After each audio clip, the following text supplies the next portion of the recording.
안녕하세요. 한 주 잘 보내셨죠? 예, 이제 오늘은 오리올 과정 6주차 지난 시간입니다. 그래서 지난주에서 투자론 계속 말씀을 드립니다. 가지신 요약집 91페이지 하단을 보세요. 91페이지 하단 보시면 3절 포트폴리오 이론이다 소개되는데, 이 포트폴리오 이론 학습에 앞서서 먼저 우리는 평균분산 결정법이다. 이것은 의사결정 기법이 있어요. 여기서부터 말씀을 드리도록 하겠습니다. 그래서 교재 92페이지 보시면 1번 챕터 평균분산 결정법 소개되고 있죠. 자, 말씀드리는데 먼저 저희들이 지난주에 이런 말씀을 드렸어요. A라는 하나의 부동산 투자 안이 있다는 이야기예요. 하나의 부동산 투자 안에서 우리는 어떤 이제 기대 수익률과 요구 수익률 관계를 통해서 의사결정을 내릴 수 있어요, 없어요? 있죠? 그래서 기대 수익률이 요구 수익률보다 크거나 같다. 요구 수익률 충족시킨다면 타당성이 있다. 채택 의사결정 내릴 수가 있다라는 겁니다. 또한 투자 가치와 시장 가치 이거를 비교해서 투자 가치가 시장 가치보다 크거나 같다. 이때 타당성이 있다. 채택 의사결정을 내릴 수가 있다는 이야기예요. 그래서 하나의 투자 안에 대해서는 우리가 기대 수익률과 요구 수익률 관계를 통해서 의사결정을 내려볼 수가 있더라. 그렇지만 이제 하나의 투자안이 아니라 여러 투자안이 있다는 이야기, 상호 배타적인 복수의 투자안이 있다. 이때 하나를 선택할 수 있는 의사결정 기법이 있다는 이야기. 그 중에 하나가 바로 평균분산 결정법이다. 이렇게 생각하시면 되겠습니다. 그래서 이제 이것은 평균분산 결정법 입을 좀 말씀을 드리는데 잘 들어보시기 바라겠습니다. 먼저 우리가 수익률의 확률 분포는 정규 분포한다 가정합니다. 확률포를 정규 분포한다 가정하에서 평균으로부터 우리는 기대 수익률을 구하는 겁니다. 평균으로부터 기대 수익률을 구하고 분산 표준 배제로부터 위험을 구한다. 그래서 우리 지난주 말씀드렸지만 위험을 측정하는 가장 전통적인 방법이 뭐가 있습니까? 분산 표준 편차가 있다. 그래서 분산 표준 편차 이는 뭘 측정하는 방법이에요? 위험을 측정하는 방법이다라는 겁니다. 그래서 이제 주로 표준 편차를 많이 활용하고 있다라는 겁니다. 처음 수익률의 확률표를 정편다 가정하에서 평균으로부터 기대 수익률을 구하고 분산 표준 편차부터 위험을 구해서 기대 수익률과 위험과의 관계를 고려해서 의사결정을 내리는 통계적 기법이다. 이 기법이 바로 뭡니까? 평균분산 결정법이다. 이렇게 생각하시면 돼서 평균분산 결정법 여기서는 의사결정을 내리서 딱 두 가지를 고려하는 겁니다. 뭡니까? 기대 수익률, 위험 이 두 가지만 고려해서 의사결정을 내리게 된다. 그럼 우리가 A 투자안이 있고 B 투자안이 있다는 이야기. 참 A 투자안과 B 투자안 중에서 하나를 선택을 하고자 한다는 이야기예요. 이때 평균분산 결정법을 활용한다면 결국 A 투자안의 기대 수익률, 위험을 구해야 되겠죠. 그다음 B 투자안의 기대 수익률, 위험을 구해야 된다는 이야기예요. 그래서 A 투자안과 B 투자안의 기대 수익률과 위험과의 관계를 고려해서 하나를 선택해 본다. 이렇게 생각하시면 되겠어요. 그럼 먼저 우리는 이제 이것은 개별 투자안의 기대 수익률을 구할 수 있어야 된다. 그럼 개별 투자안의 기대 수익률 어떻게 할 것인가? 앞으로 여러 가지 상황들이 발생할 수 있다는 이야기예요. 예를 들어서 경제는 더 좋아질 수도 있지만 안 좋을 수도 있겠죠. 여러 가지 상황이 발생할 수 있다. 이때 발생할 확률이 있다는 확률 여기에다가 이때의 예상 수익률을 곱해 주는 겁니다. 확률의 예상 수익률 곱해서 모두 더한 값이 어때? 개별 투자안의 기대 수익률이 되겠다. 이걸 기호로 우리가 이렇게 표현하는 거죠. 발생할 확률은 P, 예상 수익률은 R. 그래서 I라는 상황이 발생할 확률이 있겠죠. 그럼 I라는 상황 하에서 예상 수익률이 있더라. 이걸 곱해주고 모두 더한 값이다. 이렇게 생각하시면 되겠어요. 그래서 공식은 따로 외우실 필요는 없습니다. 요령만 잘 익혀놓으면 되겠다. 그래서 우리는 이제 개별 투자안의 기대 수익률 구하는 연습을 좀 할 수 있도록 하겠습니다. 여러분 요약집 92페이지 보세요. 92페이지는 상단에 예제가 들어있죠? 예제 한번 봅시다. 가상적인 아파트 투자 사업의 아파트 투자 사업이다. 뭡니까? 하나의 투자안이 되겠지요. 하나의 투자안에 대해서 기대 수익률 구해보자. 그러죠. 좀 주어진 조건만 고려합시다. 경제 환경 변수를 보세요. 비관적이다. 이게 뭡니까? 앞으로 더 안 좋아진다 할 수 있겠지요. 다음은 정상적이다. 이는 현 상태를 유지한다 이런 뜻이에요. 낙관적이다. 더욱더 좋아질 수가 있다는 이야기예요.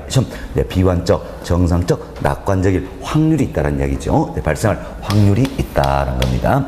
자, 확률은 20%, 60%, 예, 20%다 이렇게 주어져 있지요. 다음은 자, 이와 같은 예, 상황에서 예상 수익률이 있다라는 거예요. 예, 예상 수익률은 4%, 예, 8%, 예, 13% 이렇게 주어져 있다는 이야기예요. 이를 통해서 우리는 이 투자의 기대 수익을 구해보자. 자, 기대 수익은 어떻게 한다 했습니까? 여러 가지 상황들이 발생할 수 있다. 발생할 확률 여기에다가 이때의 예상 수익률 이걸 어때? 곱해서 모두 더한갑시다 할 수 있겠죠. 그래서 표가 주어지면 이 표를 그대로 활용하시면 되는 겁니다. 그대로 활용해서 비관적이다. 확률이 몇 프로입니까? 20%. 이때 예상 수익 몇 프로입니까? 4%. 이걸 곱해준다는 이야기예요. 나온 값이겠죠? 또 마찬가지예요. 곱해서 나온 값들이 있더라. 이걸 어때? 모두 더해버리면 개별팀의 기대 수익을 구할 수 있다. 그럼 우리는 시간을 전략하기 위해서 메모리를 활용해서 한 방에 끝내버릴 수가 있다는 거죠. 자, 같이 계산합시다. MC 몇 번 눌러버리시고요. 그대로 따서 하시면 되겠어요. 자, 이제 .2 곱하기 .04 M 플러스 .6 곱하기 .08 M 플러스 .2 곱하기 0.13 M 플러스 그리고 M을 눌러보세요. 예, 누르시면 얼마 나옵니까? 0.08이 나오죠? 예, 따라서 몇 프로입니까? 8.2%가 된다. 이렇게 보시면 되어서 우리가 주어진 조건으로 했을 때 개별편의 기대 수익률은 8.2%다. 이렇게 구하는 것이다. 라는 겁니다. 그래서 이제 여러분들이 메모링을 활용한다면 아주 쉽게 이렇게 구할 수가 있다. 생각하시면 되겠습니다. 하지만 안타까운 일이에요. 우리 시험 안 나옵니다. 이거. 안 나와요. 왜 안 나올까요? 최근 10년 동안 안 나왔어요. 이거 왜 안 나올까요? 이런 문제 내주면 변별력이 없다라는 이야기예요. 없다. 틀린 사람 한 명도 없다라는, 한 명도. 그럼 어때?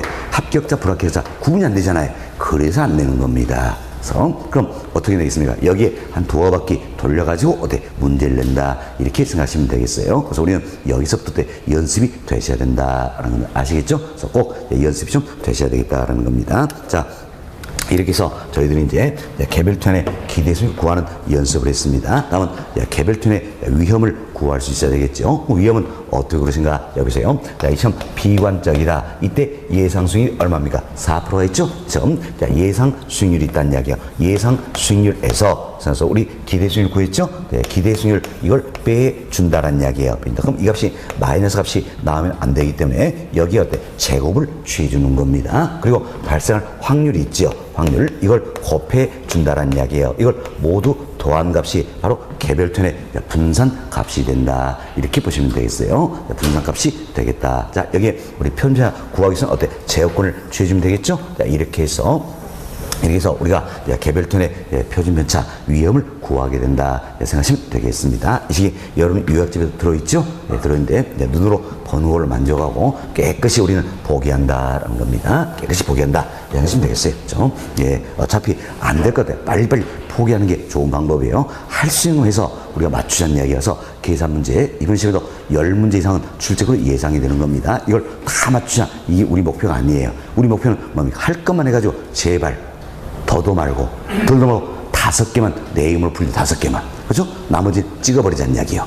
그렇죠? 5개만 내 힘으로 풀자. 그걸 위해서 우리 어때? 수업 시간에 계산 문제 제가 1분 풀어드리고 있는 겁니다. 그래서 제가 풀어드린 문제만큼은 반드시 여러분들이 연습해서 풀 수 있어야 되는 거예요. 아시겠죠? 그리고 웬만한 건 다 포기해버릴 겁니다. 이제는 됐습니다. 자, 여튼 이렇게 해서 우리는 개별편의 기대 수익률과 위험을 구했다라는 겁니다. 그럼 자, 여기 보세요. 이제 우리가 A라는 개별편의 기대 수익률도 구하고 위험도 구한다라는 겁니다. 위험은 주로 이제 표준 면적 값을 활용을 한다는 이야기예요. 자, B라는 투자 안에 기대 수익률도 구하고 위험도 구했지요. 그래서 지금 기대 수익률과 위험과의 관계를 고려해서 의사결정을 내려보자라는 겁니다. 자, 그럼 이런 경우가 있겠죠. 자, 지금 우리는 논리를 단순화시켜서 A, B 지금 두 개만 가지고 이야기하는 겁니다. 자, 이런 경우겠죠. A 투현과 B 투현의 기대 수익률이 같다라는 이야기예요. 그렇지만 A 투현이 B 투현보다 위험이 더 적더라. 그럼 여러분 이제 A와 B 중에 하나를 선택하는데 오로지 우리는 기대 수익률과 위험 이 두 가지만 고려한다 그랬습니다. 이제 뭘 선택할까요? 자, 기대 수익률이 동일하다면, 그러면 위험이 큰 투자 아닙니까? 적은 투자입니까? 적은 투자한 이걸 선택을 하게 된다 할 수 있겠죠. 참 기대 수익률이 동일했을 때 자, 위험이 적은 투자를 선택하는 투자자 유형이 바로 뭡니까? 위험 회피형 투자자다. 우리 지난주에 배웠었죠? 바로 우리들을 이야기한다. 이렇게 보시면 되겠어요. 그래서 이제 이는 위험 회피형 또는 위험 혐오형 투자자를 전제하고 있다 할 수 있겠지요. 자, 이때는 우리 또 이제 이런 이야기를 할 수 있겠네요. 참 기대 수익률이 동일하다면 위험이 적은 투자니 위험이 큰 투자를 지배한다 할 수 있겠지요. 그럼 자, 이 경우에 지배하는 투자안이 있고 지배당하는 투자안이 있다는 이야기. 뭐가 뭘 지배합니까? A가 B를 지배한다. 쓰겠죠?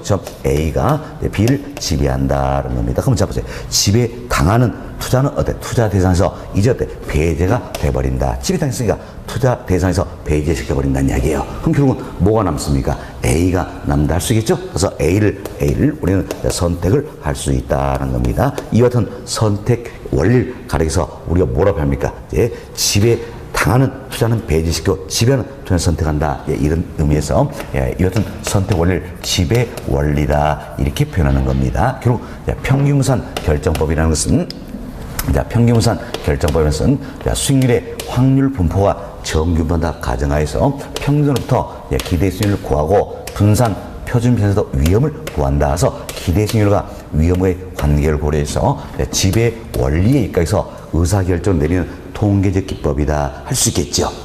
이렇게 이해하시면 돼서 학자에 따라서는 평균무산 지배 원리다 또는 줄여서 지배 원리다 이렇게 표현하기도 하는 겁니다. 자, 이제 이게 1번 케이스예요. 자, 1번 케이스는 지배 원리가 적용이 됩니까 안 됩니까? 되지요. 되죠. 그래서 지배 당하는 건 투자 대상에서 배제시키고 나머지를 선택하면 되겠다라는 겁니다. 다음 또 이런 경우 있겠죠. A 투자안과 B 투자안의 위험이 같습니다. 그렇지만 A 투자안이 B 투자보다 기대 수익이 더 높다는 이야기예요. 이때는 당연히 뭘 선택합니까? A를 선택한다 할 수 있겠죠. 이때도 우리는 이런 표현을 쓰겠네요. 위험이 동일하다면 기대 수익이 높은 투자안이 낮은 투자를 어때? 지배한다 할 수 있겠죠. 그럼 뭐를 지배하는 겁니까? A가 B를 지배한다. 그럼 지배 당하는 건 투자 대상에서 배제가 돼버리겠죠. 투자 대상에서 배제고 남는 게 뭡니까? A, 1 어때? 선택을 하게 된다 할 수 있겠죠. 이게 이제 2번 케이스예요. 그럼 2번 케이스 역시 어때? 지배 원리가 적용이 된다. 그래서 지배 당하는 건 배제시키고 나머지를 선택한다. 이렇게 보시면 되겠습니다. 다음 이제 자 여기는 1번 그리고 2번 이 케이스는 자 기대 수익률이 동일하거나 위험이 어때? 동일한 경우였어요. 그렇지만 이제 기대 수익률도 위험도 어때? 다른 경우가 있다라는 겁니다. 자, 이런 경우 생각할 수 있겠죠. A 투자안이 B 투자보다 기대 수익률은 더 높습니다. 그렇지만 A 투자안이 B 투자보다 위험은 더 낮다는 이야기예요. 그럼 이때는 여러분 A와 B 중 뭘 선택하는 겁니까? A를 선택했죠? 지금 우리는 오로지 뭐만 고려하는 겁니까? 기대 수익률과 위험 이것만 고려해서 의사결정을 내리는 거예요. 자 여기 보세요. 더 적은 위험으로 부담하면서 높은 수익률을 얻을 수 있다면 당연히 뭘 선택합니까? A를 선택하게 된다 할 수 있겠죠. 그럼 A가 B를 지배한다 할 수 있겠죠. 그럼 지배 당하는 건 투자 대상에서 배제시켜버리면 어때? 나머지가 A가 되겠죠. A를 선택을 하게 된다. 이게 이제 3번 케이스예요. 그래서 3번 이 케이스도 지배 원리가 적용이 됩니까 안 됩니까? 되죠. 다음 이제 이런 경우겠죠. A 투자안이 B 투자보다 기대 수는 높고 A 투자안이 B 투자보다 위험도 크다는 이야기예요. 자, 잘 보세요. 처럼 자 어느 하나의 투자안이 다른 투자보다 기대 수는 높고 위험도 크다는 이야기예요. 이때는 기대 수익률과 위험과의 관계로 해서 어느 하나를 선택할 수 있는 기준이 있어요 없어요? 없지요. 그렇죠? 기준이 없다라는 이야기야. 따라서 이때는 서로서로를 지배할 수 있어요 없어요? 없다. 그럼 결국은 지배당하는 게 있습니까 없습니까? 없지요. 그럼 A, B 중에서 투자 대상에서 배제되는 게 있어요 없어요? 없다. 모두가 지배 원리를 어때? 충족을 하게 된다. 그래서 모두가 지배 원리를 충족하게 된다. 이렇게 보시면 되겠어요. 따라서 A, B 중에 배제되는 게 없기 때문에 A, B 중에 어느 하나를 선택할 수 있어요 없어요? 없다라는 겁니다. 하나를 선택할 수 없다. 이게 이제 4번 케이스. 그럼 4번 케이스는 지배 원리가 적용이 됩니까 안 됩니까? 안 되는 거지요. 안 된다. 참 이제 어느 하나의 투자안이 다른 투자보다 기대수는 높고 위험도 크다면 이때는 서로를 지배할 수가 없다라는 이야기예요. 따라서 하나를 선택할 수 없다는 게 결국 뭡니까? 평균상 결자법, 즉 지배 원리의 한계점이 된다는 겁니다. 자, 그럼 벌써 이제 여기는 1, 2, 3번 이 케이스는 지배 원리가 적용이 되잖아요. 지배 원리가 적용이 되기 때문에 당연히 지배 원리가에서 의사결정을 내려볼 수 있어요, 없어요? 있잖아요. 그렇지만 4번 이 케이스는 지배 원리가 적용이 됩니까, 안 됩니까? 안 되죠. 그럼 지배 원리가에서 의사결정 내릴 수가 없다는 이게 바로 이제 한계점이 되겠다라는 겁니다. 그럼 이 같은 평균적으로 지배 원리의 한계점을 극복하기 위해서 또 여러 가지 방법들이 어떤 이제 등장하게 된다는 겁니다. 자, 그 중에 하나가 바로 변동계수를 활용하는 겁니다. 변동계수다. 변동계수는 흔히 우리가 상대 위험 계수다 이렇게 이야기합니다. 상대적인 위험의 크기를 측정한 값이다라는 겁니다. 또 과거에는 변이계수 이렇게도 변수해서 우리 기출 문제 보시면 변이계수 이 표현이 들어있어요. 그렇지만 최근에는 실무적으로 변동계수나 이 표현을 더 많이 쓰고 있다 이렇게 생각하시면 돼서 혹시 지문에 변이계수 나오면 여러분들은 뭘 떠올리면 되겠습니까? 변동계수 이걸 떠올리면 되겠다 이렇게 생각하시면 되겠습니다. 자, 그럼 변동계수는 원래 상대적인 위험의 크기를 측정한 값이에요. 자, 그럼 어떤지 이 4번 이 케이스 보자. 이 케이스 보니까 서로 기대 승률이 다르잖아요. 그죠? 그럼 기대 승률이 다르기 때문에 기대 승률 1로 맞춰버리겠다는 이야기예요. 그럼 기대 승률 1로 맞추고 위험을 얼마나 부담할 것인가? 결국 기대 승률 1을 넣기 위해서 위험을 얼마나 부담할 것인가? 이 크기가 바로 뭡니까? 변동계수가 되겠습니다. 그래서 기대 승률 단위당 위험의 정도를 측정한 값이다. 자, 그럼 기준이 뭡니까? 기대 승률 1을 얻기 위한 것이죠. 항상 기준이 되는 건 분모 값이 된다는 겁니다. 그래서 분모 값은 기대 수익률이 되겠고, 자, 분자는 위험, 표준 편차가 된다는 것서 기대 수익률은 표준 편차다. 결국 표준 편차를 기대 수익률로 나눈 값이 뭐가 됩니까? 변동 계수가 된다는 겁니다. 자, 그럼 우리가 이런 예를 한번 들읍시다. 변동 계수가 0.6이고요. 0.4다는 겁니다. 어느 투자는 변동 계수가 0.6이고 또 다른 투자는 변동 계수가 0.4라는 이야기야. 이건 무슨 것인가? 자, 여러분이 항상 이러지 하세요. 0.6이라는 이야기는 쉽게 표현하면 1분의 0.6이잖아요. 그죠? 0.4는 1분의 0.4다라는 이야기야. 결국 기대 수익률 1을 얻기 위해서 위험을 얼마나 부담하느냐 이 크기란 이야기예요. 그럼 똑같은 기대수익 1을 얻기 위해서 위험을 0.6 부담한다. 0.4 부담한다. 뭐가 더 유리한 투자일까요?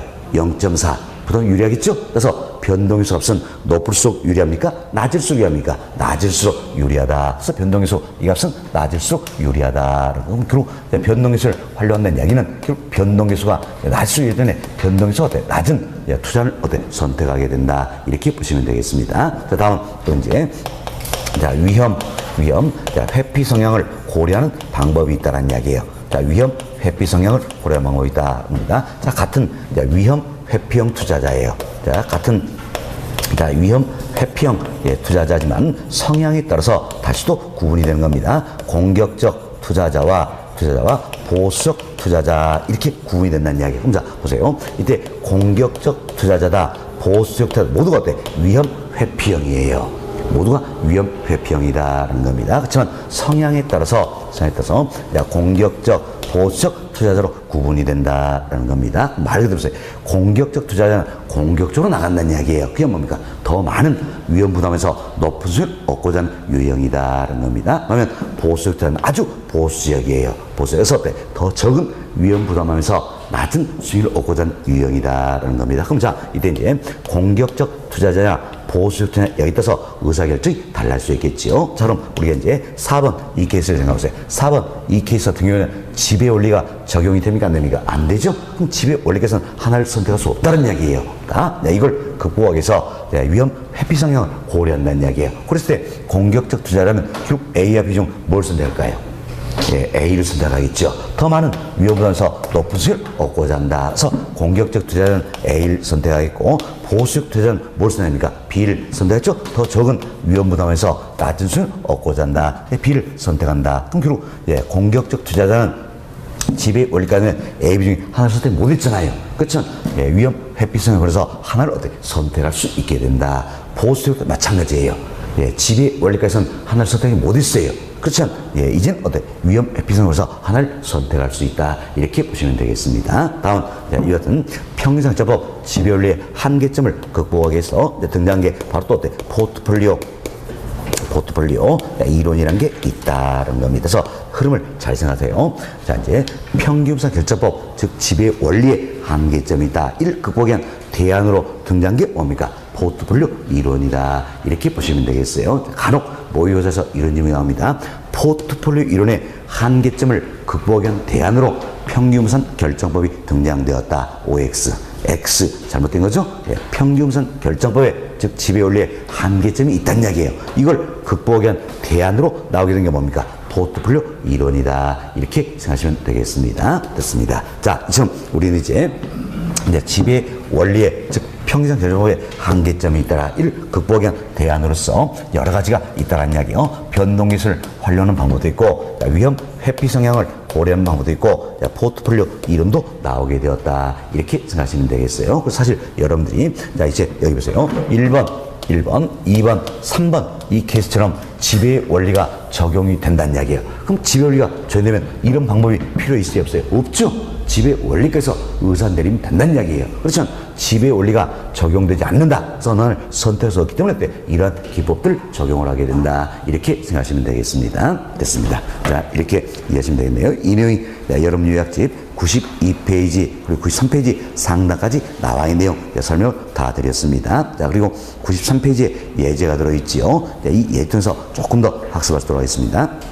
상가 오피스텔 아파트에 대한 경상별 수익률이 다음과 같이 추정되었다. 자, 지배 원리에 의한 의사결정과 문제점을 설명하시오. 이렇게 돼 있죠? 네, 사실 이 예제도 우리 기출문제예요. 기출문제 객관식으로 제가 주관식으로 만들었다 뿐이다라는 겁니다. 자, 그럼 이제 박스 봅시다. 자, 수익률 주어져 있죠? 수익률 주어져 있는데, 자, 상가, 오피스텔, 자, 아파트, 다음 경상이 호황일 경우와 불황일 경우다. 그렇죠? 자, 호황이다. 그리고 불황이다. 자, 확률이 주어져 있네요. 호황일 확률 몇 프로입니까? 50%. 불황일 확률 몇 프로입니까? 50%다. 이렇게 확률이 주어져 있다는 겁니다. 다음은 예상 수익률입니다. 예, 호황일 때 16%, 12%, 8%, 불황일 때 6%, 4%, 2% 이렇게 주어져 있다는 이야기예요. 그럼 이 주어진 조건을 고려해서 그럼 뭡니까? 지배 원리까지서 의사결정을 내려보자는 겁니다. 그럼 자, 지배 원리라는 것은 어때? 이제 이 개별편에 뭘 구하는 겁니까? 기대 수익률과 위험을 구해서 기대 수익률과 위험과의 관계를 통해서 어때? 의사결정을 내리잖아요. 그렇죠? 그럼 우리는 개별편에 뭘 구해야 됩니까? 기대 수익률 그리고 위험을 구할 수가 있어야 된다는 겁니다. 자, 그럼 보세요. 처음 상가, 오피스텔, 아파트 이 같은 개별편에 뭘 구해야 됩니까? 기대 수익률을 구해야 된다는 겁니다. 그리고 또 어때? 위험을 구해야 되겠죠? 위험은 표준면역을 많이 활용한다 그랬습니다. 처음 기대 수익률과 위험을 구하고 기대 수익률과 위험과의 관계를 고려해서 의사결정 내리라. 이런 이야기예요.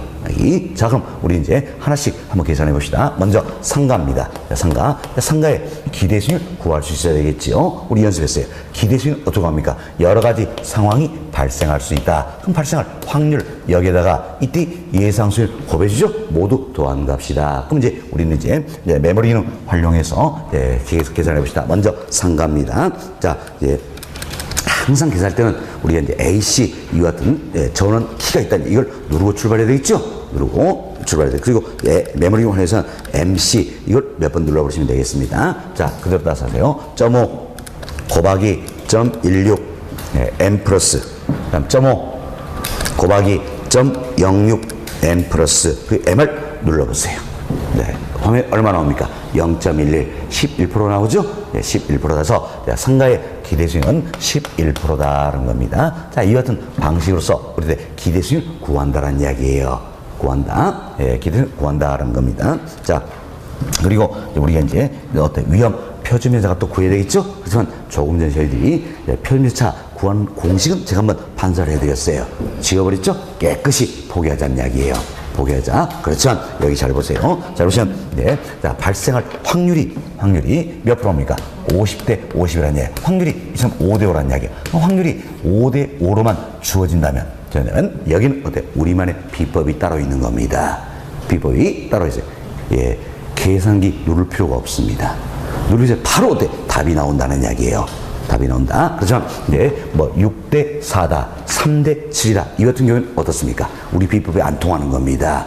안 통해요. 그때는 지금 원론적으로 메모리를 활용해서 기대수를 구해야 되는 겁니다. 그렇지만 5대 5로만 주어진다면 우리만의 비법을 활용하자. 그럼 5대 5로만 주어지면 개별투의 기대수는 어떤 것인가? 무조건 예상 수익률 2 더하세요. 2 더해서 2로 나누면 되는 겁니다. 이게 우리 비법이에요. 네, 이 같은 비법만 모아가지고 제가 계산 문제 대비해서 출간한 책이 있어요. 다음에 또 이렇게 이야기할 기회 있을 겁니다. 여튼 여기 보세요. 이제 16에 6 더하니까 얼마입니까? 22. 2로 하니까 얼마입니까? 11% 되겠죠? 똑같네. 그죠? 자, 그럼 보세요. 이제 오피스텔 계산합시다. 예상 수익률 2 더한다 했어요. 12%에 4% 되니까 얼마입니까? 16. 자, 2로 나눠주면 얼마입니까? 8%. 자, 다음은 아파트입니다. 예상 수익률 2 더하자. 8에 2 더하니까 얼마입니까? 10. 2 더하니까 얼마입니까? 5%. 이렇게 해서 우리는 잽싸게 구할 수가 있다는 이야기예요. 이게 우리 비법이다. 기가 막히죠? 예, 좋습니다. 하여튼, 그래서 이제 기대수익 구했어요. 이때는 결국 어때요? 5대 5일 때만 이게 가능하다 그랬어요. 4대 6, 7대 3 이런 건 안 통한다 그랬습니다. 그때는 원론적 계산이지만 5대 5로만 주어지면 개별편의 기대수익 어떻게 합니까? 무조건 예상 수익률 2 더해서 2로 나누는 값이다. 할 수 있겠죠. 그리고 5대 5로만 주어진다면 개별편의 표준면차 위험을 어떻게 고를 것인가? 이건 이렇게 구하는 겁니다. 여기 보세요. 상가입니다. 상가는 예상 수익률 2 나와 있잖아요. 그럼 예상 수익률 2 중에 큰 거에서 무조건 기대수익률 빼주면 되는 겁니다.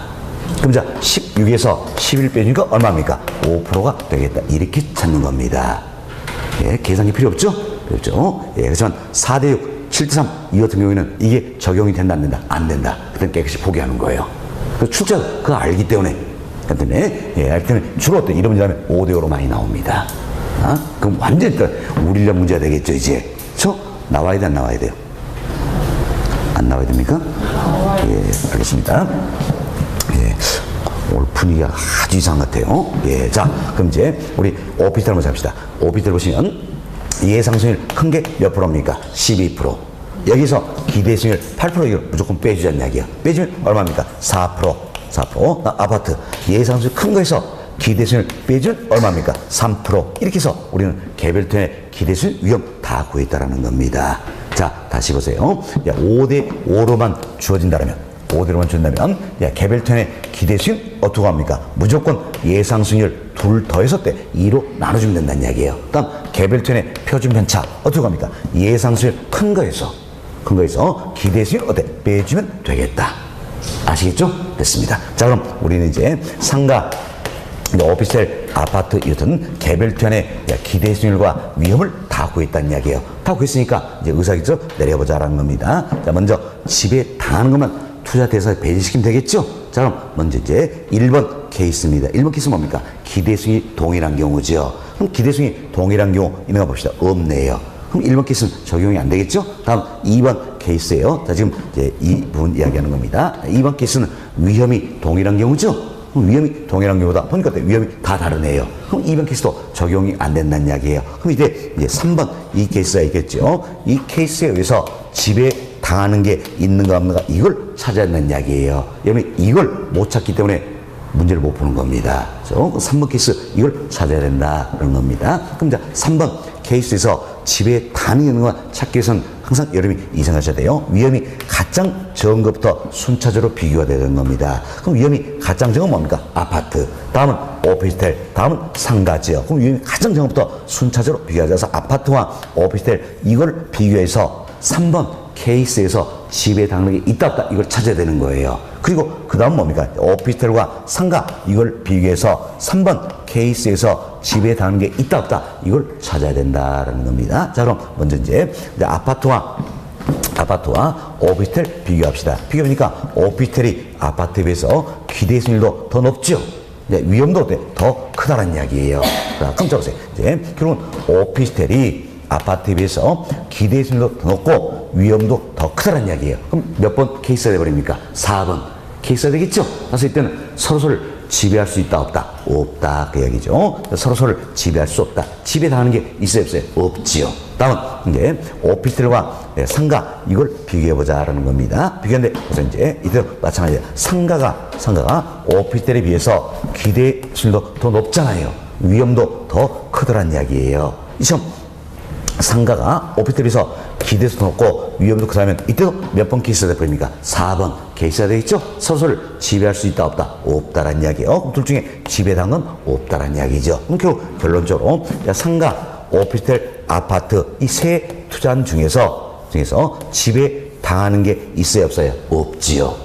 없죠. 지배당이 하나도 없다는 이야기예요. 서로를 지배할 수가 없다. 지배당이 하나도 없다. 따라서 이 투자한 경우는 상가, 오피스텔, 아파트 모두가 어때? 지배 원리를 충족을 하게 된다. 이렇게 생각하시면 되겠어요. 모두가 지배 원리를 충족하게 된다. 이렇게 보시면 되겠습니다. 그러면 지배 원리 이과에서 이 사례 같은 경우에는 어느 하나를 선택할 수 있어요 없어요? 없다라는 이야기예요. 그죠? 하나를 선택할 수, 이게 이제 바로 지배 원리의 한계점이 되는 것이다. 그럼 우리는 하나를 선택하기 위해서 변동 기술을 활용할 수도 있겠고, 위험 회피 성향을 고려할 수도 있고, 포트폴리오 선택을 적용할 수도 있다는 이야기예요. 그럼 먼저 변동 계수 활용을 해봅시다. 자, 이제 우리 변동 계수 이걸 구해보자라는 이야기예요. 그럼 변동 계수는 어떻게 합니까? 표준 편차를 기대수로 나눠준다 할 수 있겠죠. 얼른 계산해보세요. 상가입니다. 5 나누기 11 하면 되겠죠. 자, 5 나누기 11 하면 얼마 나옵니까? 0.45 정도 나오죠? 0.45란 이야기예요. 자, 다음은 이제 오피스텔입니다.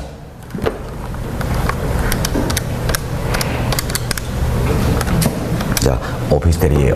오피스텔은 자, 표준매차 나누기 기대수입니다. 4 나누기 8 하니까 얼마입니까? 0.5가 나오겠지요. 자, 다음 아파트입니다. 3 나누기 5란 이야기예요. 얼마입니까? 0.6이 되겠다는 거죠. 자, 이제 변동계수 우리 이야기했죠. 이 변동계수 의미가 뭡니까? 바로 기대수율 이를 얻기 위해서 위험을 얼마나 부담을 크게 되겠지요. 그럼 자, 변동의 값은 높을수록 유리합니까? 낮을수록 유리합니까? 낮을수록 유리하다. 그럼 결국은 이제 이것은 변동계수. 자, 이걸 고려한다면, 자, 합리적인 투자자라면 셋 중에 뭘 선택할까요? 상가 1 선택을 하게 된다. 이렇게 이제 의사결정 내리게 된다. 생각하시면 되겠습니다. 됐습니다. 다음은 이제 우리 또 위험 회피 성향을 고려할 수가 있다는 이야기예요. 좀 위험 회피 성향을 고려할 수가 있더라서 공격적 투자자가 있고 보수적 투자자가 있다는 이야기예요. 그런데 위험 회피 성향을 고려하면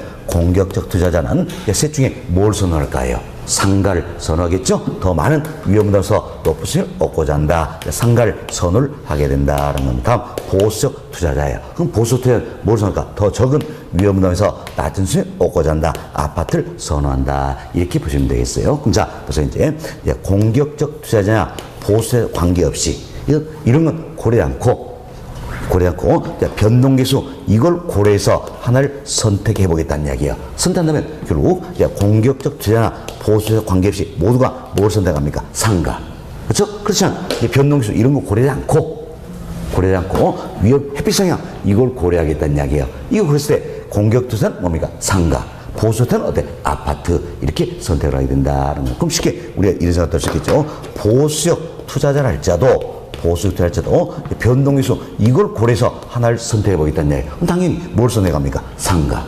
그렇지만 이런 거 고려하지 않고 오로지 위험 회피 성향 이것만 고려하는 데는 뭘 선택합니까? 아파트를 선택하게 된다. 이렇게 이해하시면 되겠습니다. 됐죠? 자, 그래서 우리는 하나의 사례를 가지고 지배원리 즉 평균분산 결정법의 한계점에 대해서 그리고 이를 극복할 수 있는 방법에 대해서 설명을 드렸다. 이게 우리 교재에 나와 있는 예제가 되겠습니다. 이렇게 이해하시면 되겠어요. 어때? 5대 5로만 주어진다면 한 번쯤 어때? 해볼만 하겠죠? 연습을 좀 해보시기 바라겠습니다. 다음 페이지로 넘어갑니다. 이제 2번 챕터 포트폴리오 이론이다 소개되고 있는데 저희들이 이런 말씀을 드렸어요.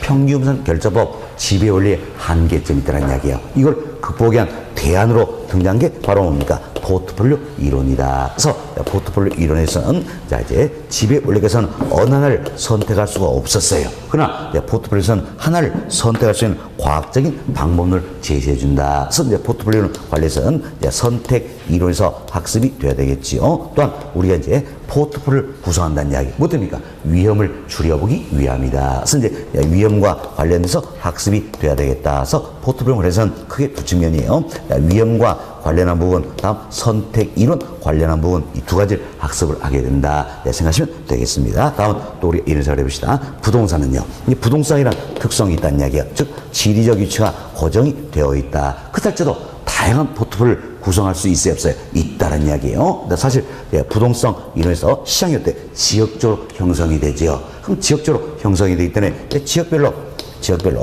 포트폴리오를 구성을 할 수가 있다는 이야기예요. 또한 부동산 시장은 동일한 지역이라 할지라도 유형별로 세분되는 부분 시장으로 존재를 하게 된다는 겁니다. 따라서 동일한 지역 내에서 유형별로 포트폴리오를 구성할 수 있어요, 없어요? 있죠? 지금 부동산은 부동산이란 특성이 있음에도 불구하고 지역별, 유형별로 다양한 포트폴리오를 구성할 수가 있다는 겁니다. 그래서 어때? 위험을 줄여볼 수가 있다. 이렇게 생각하시면 되겠습니다. 자, 이 내용이 이제 양월 1번 포트폴리오의 의의다. 여기에 나와 있는 내용들이에요. 읽어보시면 되겠고, 다음은 위험부터 이야기를 좀 해봅시다. 포트폴리오 위험에는 크게 두 가지가 있다는 거예요. 포트폴리오 위험에는 크게 두 가지가 있다. 하나는 체계적 위험이라는 게 있지요. 체계적 위험이라는 게 있고, 또 하나는 비체계적 위험이다. 자, 이처럼 포트폴리오 위험에는 체계적 위험, 비체계적 위험이 있다. 이걸 합해서 우리가 포트폴리오의 총 위험이다. 이렇게 표현하는 겁니다. 먼저 우리가 이제 용어부터 정리해야 되겠죠. 그래서 체계적 위험, 비체험 구별이 되셔야 되는데, 자, 이건 이래서 합시다. 특정한 하나의 사건이 발생한다는 이야기예요. 이래서 시장 전반적으로 모든 선에 영향을 미치는 경우도 있겠지만 또 특정한 부동산에 영향을 미치는 경우도 있다는 이야기예요. 이걸로 구분하는 겁니다. 그럼 보세요. 특정한 하나의 사건이 발생했을 때 시장 전반적으로, 즉 모든 선에 영향을 미치는 위험이 있다. 이걸서 우리가 뭐랍니까? 체계적 위험이다. 이렇게 이야기하는 거죠. 그래서 체계는 시장 전반적으로 영향을 미쳐서 우리가 시장 위험이다. 이렇게 표현하는 겁니다. 그럼 보세요. 이 체계적 위험은 특정한 하나의 사건을 했을 때 시장 전반적으로, 즉 모든 선에 영향을 미치기 전에 썩거나 봐야 위험을 줄여볼 수 있어요, 없어요? 없다라는 거지요. 그래서 체계적 위험은 피할 수 없는 위험이다라는 겁니다. 결국 분산 불가능 위험이다 할 수 있겠죠. 분산 불가능 위험이다라는 겁니다. 자, 그럼 아무리 포트폴리오 구성해도 체계적 위험은 피할 수 있다, 없다? 없다. 줄여볼 수가 없다라는 이야기예요. 없다라는 겁니다. 참 체계적 위험은 피할 수가 없다라는. 따라서 체계적 위험에 대해서는 보상이 따르게 된다. 이렇게 보시면 되겠어요. 보상이 따른다. 근데 보세요. 위험에 대한 대가, 위험에 대한 보상 경우 뭡니까? 위험 할증률이다. 할 수 있겠죠. 우리 지난주에 배웠습니다. 자, 시간에 대한 대가, 시간에 대한 보상 뭘로 주어집니까? 무위험률.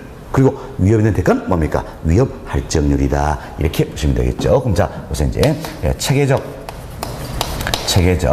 위험이 증가합니다. 그럼 체계적 위험 증가하면 이때 증가는 이 위험에 대해서 추가적인 보상이 따른다는 이야기예요. 따른다. 위험에 대한 보상은 뭘로 주어진다? 위험 할증률이다. 그럼 결국 체계적 위험이 증가하면 갈수록 위험에 대한 보상은 더 요구하겠죠. 위험 할증률이 상승을 하게 된다는 이야기예요. 그럼 위험 할증률이 상승하면 투자자의 어떻습니까? 요구 수익률은 상승한다. 이렇게 보시면 되겠죠. 요구 수익은 상승한다. 그리고 체계적 위험이 증가하면 증가할수록 투자자의 요구 수익은 상승을 하게 된다. 그래서 위험과 요구 수익 사이는 어떤 관계가 있습니까? 비례 관계에 있다는 걸 알 수 있겠죠. 이처럼 위험과 요구 수익 사이의 비례 관계에 있다. 이걸 가려서 우리는 뭐라고 합니까?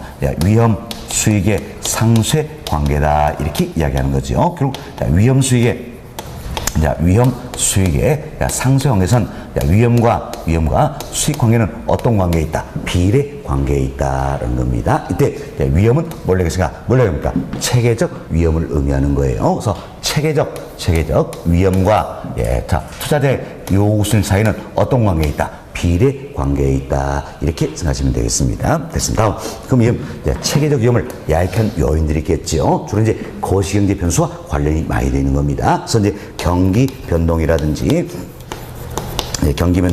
다음은 이자율 변동, 인플레이션 뭐 등을 들어볼 수 있더라. 사실 이들은 어때? 모든 우선에 영향을 미치잖아요. 그렇죠? 여튼 예를 들어볼 수 있다는 겁니다. 다음은 여기서 이제 비체계적 위험이라는 게 있어요. 비체계는 특정한 하나의 사건이 발생했을 때 특정 부동산은 어때? 영향을 미치는 위험을 말하는 겁니다. 따라서 영향을 받는 것도 있고 안 받는 것도 있겠죠. 그래서 비체계를 우리는 개별 위험이다 또는 고유 위험이다 이렇게 표현하는 겁니다. 그럼 참 비체계적 위험은 영향을 받는 것도 있고 안 받는 것도 있으니까 섞어놓으면 줄여볼 수 있어요 없어요? 있다라는 거죠. 그래서 이는 피할 수 있는 위험이 된다는 겁니다. 그리고 분산 가능한 위험이다라는 이야기요. 피할 수 있다는 이야기는 무슨 뜻이에요? 포트폴리오 구성에서 줄여볼 수가 있다 그 이야기죠. 줄여볼 수가 있다. 그래서 여기 용어부터 정리가 잘 되셔야 돼요. 포트폴리오 위험에는 크게 두 가지가 있다. 하나는 뭡니까? 체계적 위험. 또 하나는 어때? 비체계적 위험이다. 이때 피할 수 없는 위험은 뭡니까? 체계적 위험이다. 피할 수 있는 위험 뭡니까? 비체계적 위험이다. 그래서 아무리 포트폴리오 구성에서 체계적 위험은 줄여볼 수 있다 없다? 없다. 줄 수는 뭡니까? 비체계적 위험이 된다는 겁니다. 참 비체계적 위험이 줄어들면 줄수록 포트폴리오의 총 위험도 감소한다 할 수 있겠지요. 그렇지만 포트폴리오의 총 위험은 일정 수준 이하는 절대 줄어들지 않는다는 이야기예요. 뭐 때문입니까? 체계적 위험이 있기 때문이다 할 수 있겠죠. 그럼 잡으세요. 포트폴리오의 그처럼 총 위험이 감소하는 선 결국은 체계적 위험이 감소하기 때문입니까? 비체계적 위험이 감소하기 때문입니까? 비체계적 위험이 감소하기 때문이다. 아무리 포트폴리오도 체계적 위험은 줄여볼 수 있다 없다? 없다. 줄 수는 뭡니까? 바로 비체계적 위험이 된다. 이렇게 생각하시면 되겠습니다. 참 비체계적 위험은 피할 수 있는 위험이라는 이야기예요. 피할 수 있기 때문에 비체계적 위험에서는 보상을 해주겠다, 안 해주겠다, 안 해주겠다는 이야기예요. 그럼 비체계적 위험에서는 보상을 해주지 않겠다. 그럼 위험에 대한 대가가 있어요, 없어요? 없다라는 이야기죠. 따라서 비체계적 위험이 증가한다 하더라도 이 증가는 위험에 대한 추가적인 보상은 있다 없다? 없다라는 이야기예요. 따라서 위험 발생이 변할 이유가 없겠죠. 불변. 다른 쪽 기자는 요구수익도 변할 이유가 없겠죠? 불변이다라는 겁니다. 자, 잘 보세요. 비체계적 위험이 증가할지라도 요구수익에는 변화가 있어요 없어요? 없죠? 따라서 비체계적 위험과 요구수익 사이는 비례관계에 있다. 할 수 있어요 없어요? 없다라는 겁니다. 없다. 자, 잘 보세요. 체계적 위험이 증가하면 증가할수록 투자자한테 요구수익은 상승했죠? 그래서 체계적 위험과 투자자의 요구수익 사이는 어떤 관계에 있습니까? 비례 관계에 있다. 그렇지만 비체계적 위험이 증가한다 할지라도 투자자의 요구수익은 변화가 있어요 없어요? 없죠. 따라서 비체계적 위험과 요구수익 사이는 비례 관계에 있다 할 수가 없다라는 이야기예요. 결국 포트폴리오에서 위험 수익의 상쇄 관계다. 결국 위험과 수익 관계가 비례 관계에 있다. 이는 결국 위험은 뭘 이야기합니까? 체계적 위험을 말하는 거예요. 그래서 체계적 위험과 요구수익 사이에 비례 관계에 있다. 이런 의미지. 비체계적 위험과 요구수익 사이에 비례 관계에 있다. 이런 게 아니란 이야기예요. 상대가다는 내용이에요. 잘 이해하셔야 됩니다.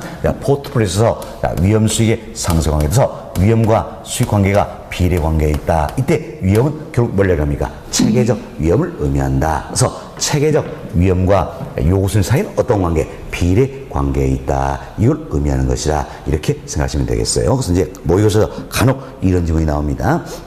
자, 비체계적 위험과 요구순위 사이는 비례 관계에 있다. 1. 위험 수익의 상수의 관계를 한다. OX. X 잘못되어 있죠? 비체계적 위험이 아니라 뭡니까? 체계적 위험이다. 사실죠? 체계적 위험과 요구순위 사이는 비례 관계에 있다. 1. 위험 수익의 상수의 관계를 한다. 이렇게 생각하시면 되겠습니다. 자, 다음 여기서 이제 우리가 포트폴리오 구성에서 비체계적 위험을 줄여볼 수가 있다고 했지요. 어떻게 줄 것인가? 바로 포트폴리오를 구성하는 자산수를 늘려간다는 이야기예요. 그럼 자산수를 늘려가면 돼서 통계적으로 불필요한 비체계적 위험은 어때? 감소하게 된다. 아무리 자산수를 늘린다 할지라도 체계적 위험은 줄어듭니까? 안 줄어듭니까? 안 줄어드는 거예요. 줄어드는 건 뭡니까? 비체계적 위험이다. 이렇게 보시면 되겠어요. 아무리 자산수를 늘린다 할지라도 체계적으로 줄어들지 않는다는 얘기예요. 줄어드는 건 뭡니까? 비체계적 위험이다. 그럼 이처럼 자산수를 늘림에 따라서 비체계적 위험이 감소한다는 이야기야. 이를 가려서 우리가 뭐를 표현하는가? 바로 위험 감소 효과다. 이렇게 이야기하는 겁니다. 위험 감소 효과다. 다른 말로 분산 투자 효과다. 줄여서 분산 효과 이렇게도 표현합니다. 다음 분산 투자는 어때? 포트폴리오죠. 그래서 포트폴리오 효과다. 이렇게도 표현하는 거예요. 그럼 자, 여기 있는 위험 감소 효과. 위험 감소 효과. 다음 분산 효과. 포트폴리오 효과 모두가 같은 의미다. 할 수 있겠죠. 뭘 이야기입니까? 바로 포트폴리오 구성하는 자산수를 늘려가는 데서 비체계적 위험이 감소할 것을 말한다. 이렇게 보시면 되겠습니다. 자, 그럼 여기서 이제 이처럼 자산수를 늘림에 따라서 비체계적 위험이 감소한다. 그럼 무엇 뜻인가? 바로 포트폴리오를 구성하는 자산마다 수익률의 움직임은 같습니까? 다릅니까? 다르더라는 이야기. 좀 수익률의 움직임이 다르기 때문이다. 할 수 있겠죠. 그래서 우리는 수익률의 움직임에 대해서 살펴볼 수가 있어야 된다는 겁니다. 그래서 이제 여기 보세요. 수익률의 움직임에 대해서 살펴보는데 흔히 이제 수익률의 움직임의 방향성을 설명하는 개념이 있어요. 수익률 움직임의 방향성을 설명하는 개념이 바로 공분산이에요. 코베리언스 표현의 공분산. 그럼 공분산은 결국 투자산 수익률 움직임의 방향성 설명하는 개념이다라는 겁니다. 그래서 이제 공분산의 값을 측정해 보면 마이너스 무한대에서 플러스 무한대 사이에 존재하게 되는 겁니다. 그럼 상호 비교가 쉽습니까? 어렵습니까? 어렵겠죠? 그래서 이제 공분산을 표준화 시킨다는 이야기예요. 그래서 공분산을 표준화시킨다. 그래서 공분산을 표준화시킨 값이 바로 뭡니까? 상관계수라는 겁니다. 상관계수. 기호로 이렇게 표현합니다. 콩나물 대가리처럼 콩나물 머리 생겼죠? 이걸 읽을 때는 로 이렇게 읽습니다. 로 이렇게 있더라. 그럼 결국 상관계수는 어때? 공분산을 표준화한 값이다. 할 수 있겠죠? 그럼 공분산을 표준한 값이기 때문에 결국 상관계수 역시 뭘 설명하는 겁니까? 수익률의 움직임의 방향성을 어때? 설명하는 개념이다. 이렇게 보시면 되겠어요. 자, 이 같은 상관계수는 공분산을 표준화한 값이라 했지요. 표준시가 값의 범위가 정해진다는 이야기예요. 그래서 상관계수 값의 범위는 자 보세요. 상관계수다. 상관계수 값의 범위는 표준화 값이가 마이너스 1에서 1 사이에 존재하게 된다는 겁니다. 자, 잘 보세요. 상관계수 값의 범위는 0에서 1입니까? 아니에요. 어디서 어디까지입니까? 마이너스 1에서 1 사이에 값을 지니게 된다. 이렇게 생각하시면 되겠습니다. 됐습니다. 자, 선생님이 조금 지금 우리가 심화위로 가져니까 어려움을 좀 들어가고 있는 거예요, 지금. 들어가는데 아마 이번 3, 4건 이야기 안 드렸어요. 오류 과정이 지금 말씀드린 내용인데, 자, 잘 보세요. 자, 여러분이 흐름을 좀 이해하시면 쉽게 접근할 수 있는 겁니다. 여기 보세요. 이제 우리가 포트폴리오 위험에는 크게 두 가지에 따르죠. 무엇입니까? 체계적 위험과 비체계적 위험이 있다라는 겁니다. 근데 피할 수 없는 위험이 뭡니까? 체계적 위험이다. 피할 수 있는 위험은 뭡니까? 비체계적 위험이다. 결국 우리가 포트폴리오에서 줄일 수 있는 위험은 뭡니까? 비체계적 위험이다라는 거죠. 어떻게 위험을 바로 포트폴리오를 구성하는 자산수를 늘림에 따라서 그래서 비체계적 위험은 어때? 감소한다는 이야기예요. 어떤 것인가? 바로 포트폴리오를 구성하는 자산마다 수익률의 움직임이 다르기 때문이다라는 겁니다. 그래서 우리는 수일의 움직임의 방향성, 이를 살펴볼 필요가 있다라는 거. 그래서 뭘 활용합니까? 상관계수 이 같은 걸 활용하게 된다. 이렇게 생각하시면 되겠습니다. 됐습니다. 일단 여기까지 말씀을 드리고요. 잠시 쉬었다가 다음 시간에 상관계수 더 구체로 설명을 좀 드리도록 하겠어요. 10분 쉬었답니다.